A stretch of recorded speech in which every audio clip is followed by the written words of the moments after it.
Good afternoon. Mayor Jeff Schielke speaking to you on Friday, October 30th, 2020. And we are experiencing a time in this world of the likes of which those of us on the earth today probably have never quite witnessed.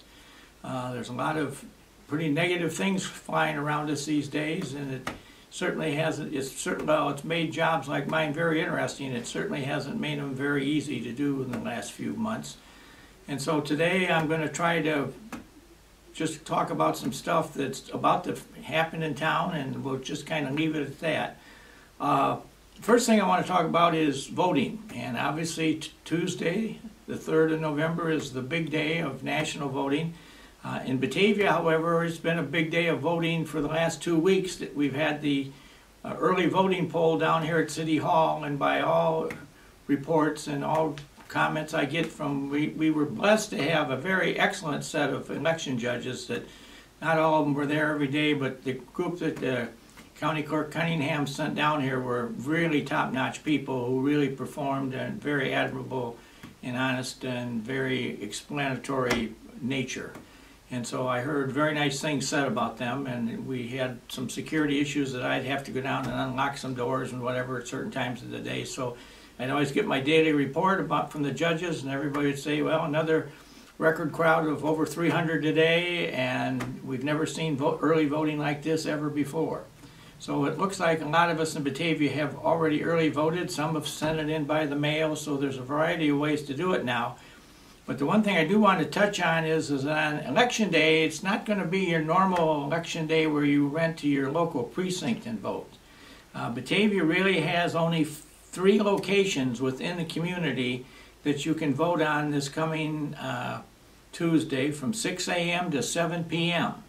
And those 3 locations are the Emmanuel Lutheran Church at 950 Hart Road. As you get up off of Pine Street and go up the hill, it's right there at the top, can't miss it.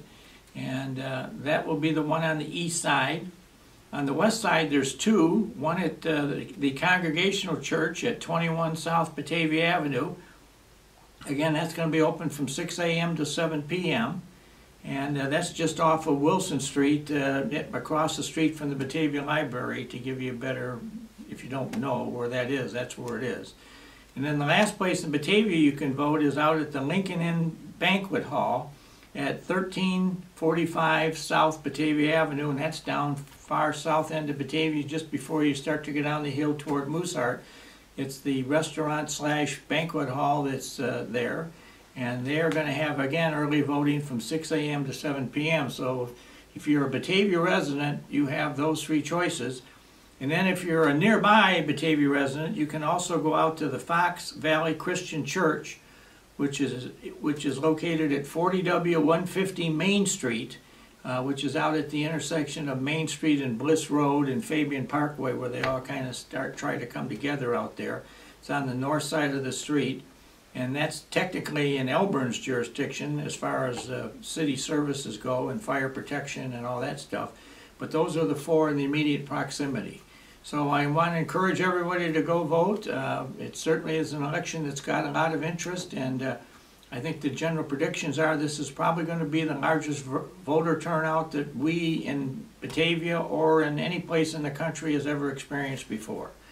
So it's a kind of a historic event in some respects, and I just would encourage everybody, regardless of what your feelings are about the candidates, to go exercise your rights. The next thing I want to talk about for just a moment is Halloween. And Halloween is going to be tomorrow on Saturday, the 31st of October. And as you know, there's been great discussions about whether or not we should even have it, how it should be done safely.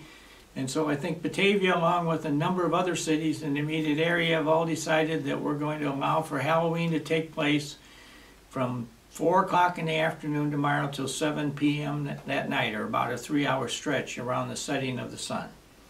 And there are people that are big Halloween fans, and if you like to go out and enjoy some interesting decorations, I would tell you you don't have to go very far. And from downtown, there's several very interesting displays in front of homes on Houston Street. There's another great one on Morton Street. And there's another one over on the far southeast side, just off of Redant Road on Ekman Drive. And there's plenty of others out there, but some of these folks have gone to extraordinary detail to put together very interesting displays. So we are looking forward to that. The police department is telling me that they're going to kind of man up a little bit, just not only for election day to make sure everything goes okay at the polling places, but also at Halloween, that we're going to be out and making sure everybody's enjoying themselves and behaving themselves. And the enjoyment part of it is the priority, and the misbehaving is the one that we hope we don't have anything to deal with. So we've got those two things going on, and you know, positive, negative in your viewpoint, they are stuff that I would encourage you to do. Then tomorrow during the day, they're going to have some Halloween celebrations in downtown Batavia for various types of activities, and I encourage you to check Batavia Main Street's webpage. They can give you more details about what it is and where it's going to be. I know down at the Boardwalk Shops, I believe it's at 11 o'clock in the morning, they're going to have the unveiling of the best costumes that they've had people sponsor themselves and raise money for, so they will be there. And of course, tomorrow, I believe, is the last day for the outdoor farmers market on River Street. So we're anticipating, it sounds like the weather's going to be halfway decent, so we're going to anticipate we'll have a pretty good crowd in downtown Batavia tomorrow and lingering on into the afternoon. The hot topic at the moment in the community, and not only Batavia, but throughout the region, is the coronavirus and the pandemic that's occurring. And we are having a lot of people contact the city with viewpoints or questions or advice seeking as to what they should or should not doing. I think probably the central piece of advice that we tell people is what I'm trying to wear this mask today. I'm not speaking through it because it kind of muffles my voice on occasion, so I will put it on after we get done. But if you can get yourself a mask, and there are some available, and if you really can't find any, please feel free to come down to the city, and we can probably give you one at the police department desk or wherever you can find us down here. We've got some masks available. But we want to encourage everybody to continue to wear masks. I have some citizens in town that send me very pointed emails about why we should not even make people wear masks, and that they want me as the mayor to issue some type of an edict, of which I can't find any authority to do it, that people don't have to wear masks, or to ask the stores to take their mask wearing sign requirements down. We're not about to do that, because obviously if you've been listening to the news the last few days, the numbers of the pandemic have just gone rapidly very, very high, and we apparently are in a second phase of this thing, and we're going to do everything we can to keep it down, because obviously when things really get bad and people get very sick, it's very common that they'll 911, and the Batavia Fire Department and Police Department will get brought into situations in which that's going on, so we have to be doubly careful with our own responding first responders, that they're covered and are safe from catching anything. So there's just a lot to this. I have a lot of people now very upset about the latest governor's order, which requires that you can't eat inside of a restaurant or a bar anymore. And I've had, as many of you have heard, there's been a court judgment on one case up in Geneva involving one restaurant up there, and as it's quickly pointed out, that judge's decision impacts that restaurant and that restaurant only. It doesn't go anyplace else in Kane County or whatever, and I'm sure that judgment is going to be up for judicial review and appeal and whatever else you want to say. So then we have people saying, well, why isn't the Batavia Police Department out here shutting these people down that want to keep themselves open in some form or fashion in violation of the supposed orders? Well, that's a very interesting question, and one that I got to tell you, number one, is that we have, as the Batavia Police Department and the city staff, we have issued notices to people telling them that we sense that they are in violation of what is supposedly the state regulations coming out. Of course, the state regulations in themselves is highly debatable, because there's two schools of thought as to whether or not the state really has the legal ground at the moment to stand on to issue anything to anybody. And we subscribe, along with almost all the other governments in the area, to a thing called the Intergovernmental Risk Management Agency. And they send us out notices or bulletins about stuff that's happening. And so they just have sent us one. And I want to just read you a paragraph here about what they could say is the liability considerations for using the cease and desist notice and closing businesses. First and foremost, the cease and desist notice is not an order. It is a notice. Nothing in the executive order or state statutes explicitly give police authority to close businesses. Closures of businesses can be accomplished by revoking permits or filing civil actions, but must comply with the due process. The question of whether a business is an essential business can be very difficult to determine and not one that the police officers should dictate. If a business closes when it receives a cease and desist notice, it is voluntary in nature. If a business refuses to close, the matter should be referred to the state, the local health department, or the state's attorney's office for a civil review. And quite honestly, that's where the city of Batavia sits. If we do have some restaurants, and I'm not going to name them, but that are deciding that they're going to try to be open, and we have served them with the notice, and they still want to do it, so we'll go from there. I would just offer a personal opinion here that, and I've said this before, and some people didn't like it when I said it the last time. There's one party that's missing in this whole conversation, and I was on a meeting last night with Mayor Lightfoot, and probably well over 150 mayors from the region were all on a call that was sponsored about this particular subject. And as it was pointed out several times in the call, the one missing component here is the Illinois General Assembly. As one mayor said, they've gone AWOL, or they've disappeared into the night, or whatever have you, and they have refused to take any definitive, seemingly any action as to what's legal and what's not legal, and that includes the governor's order, whether he still has power or doesn't have power. Those are all seemingly nagging legal questions that are out there, of which there doesn't seem to be any sound legal ground for a yes or no answer to be given to those.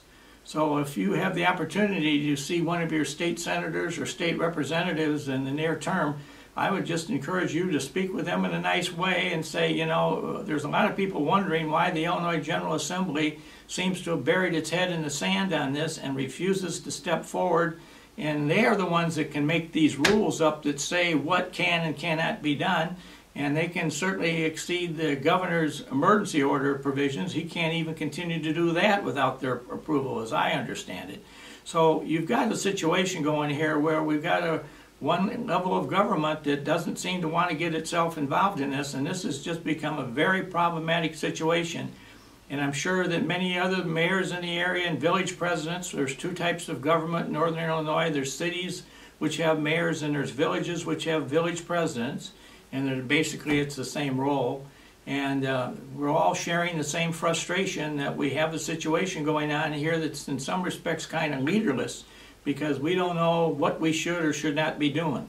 But in the meantime, what we are trying to do in Batavia is educate people about the need to please wear a mask, please observe the ideas of social distancing, and please be considerate if you're in a dinner party or something in somebody's house to, you know, just make sure that you don't really get that close to somebody that you, if in fact you think you may have corona or you've shown any signs of it, please go have yourself tested.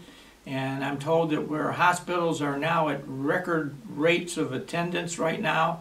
So we want to try to reverse that trend and keep the numbers down. And as a result, Batavia, along with I think all of our neighbors, just encourages everybody to use the safe guidance that's being put forth, which seems to be legal, and please wear a mask. I had several people call and say, ask what was the date of the Saturday Evening Post cover that featured the ice skating scene of Batavia. And the date of it is January 11th, 1958. At that time, the Post sold for 15 cents. And the biggest problem with this cover was the fact that these were all mailed out to individuals. unless you bought one on the newsstand. And so every one of them right about in here, not every one of them, but all those that were mailed has a big mailing stamp right here with an address on it, mailing address, and it covers the bottom corner of the picture. Now, I was fortunate a number of years ago to find one that had been on the newsstand, and so I have this, and I've had several people call me and say, if you really want one to put in your house, or you think you're in it, or whatever, you've got nice memories about it, you know, I would suggest if you really want one, send me an email, give me a call, and I'll see if I can arrange to get you one, because this is kind of a treasured piece of Batavia's history, and one that I think as a community we're very proud of. It's very unique to us. There's now not other cities around that have this. It was painted by an artist who lived in New York City by the name of John Falter. And the reason it got painted, Falter's sister lived in Aurora, and he apparently came here for Christmas in 1956, I believe it was, and was spending his time with his sister and her family. And so the story I get is that they decided to go up to the Mill Race Inn in Geneva for dinner, and one night they came through Batavia and came down the Wilson Street Hill on their way over to the east side to get to Route 25, and Falter saw this painting, or saw this activity of all these ice skaters, and so he came back the next day and sketched a few things out, and I think he took some pictures. And so the word is that somebody from Batavia who talked to him back in 1958 said that he actually painted this, much of this in the studio in New York City, did the fine detailing of it at least. And the one thing that he commented on, right in the center of the picture, there's a picture of a heavy-set gentleman wearing a very colorful sweater.